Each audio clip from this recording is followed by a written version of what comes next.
Well, it's a new era of UAlbany football. Their next head coach has been named and introduced today. Tom Perkovich taking over the reins of the Great Danes. Coach joining me now. It's a pleasure to meet you. Obviously, it's been a busy past couple of weeks since you've been introduced. First question for you is just why UAlbany? Why did this seem like a good fit for you during this time? Yeah, I think it started with the people, just top down, from meeting our president to just meeting the people in the process, coaches and administrators and support staff. I just felt at home, and I thought as I looked at this job and I've known people that have coached here and went here and played here. It just always was one of those places that was kind of, I always kept my eye on and checked out, but I think it has all the pieces to be successful. It's the right time for me in my career, with what I was looking for. And I think, we can have great success here.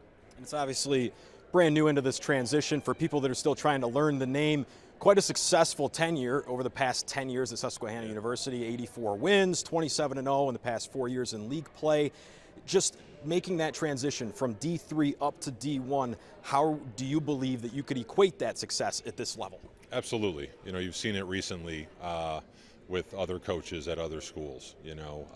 Kurt Fitzpatrick at Colgate, John Troxell at Lafayette, Bob Chesney, the rise that he's been on. He was a Division III head coach. And those people I have a lot of respect for, and they've been able to make the changes and have success. So, I don't think it's the football part of it. If you're a good football coach, you can create relationships, understand recruiting and those things. It doesn't matter what level you're at, you can have success. And you hinted at this during the press conference, a very workman-like attitude. You're ready to get to work, build your roster and everything like that.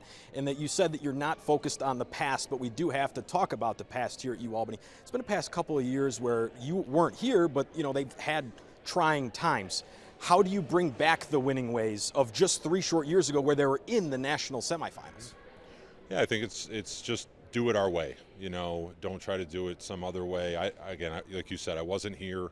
And I just know the way that I like to do things, and I believe in them, and I'm hoping that they translate well with the players and the coaches we bring in, and those things that we can turn this thing and get it going in the right direction. And obviously a busy next couple of months. We got a long ways to go before kickoff here. Your message for the fans, it's a very passionate fan base from high school all the way up through college here and even the NFL in this area. What's your message to the fans on what they can expect out of your group week in and week out once the fall hits? Yeah, I think it's going to be about passion, playing the game the right way, fast and physical, disciplined, giving people everything they can handle, really well-coached group. I pride myself on that part of it, and being ready for every scenario. And then you're going to see our best players make plays, and get the football on the offensive side and make the big plays on defense. So putting the best players in position to make plays will be a big part of who we are. And then just how hard we play will jump off to people when they come see us play.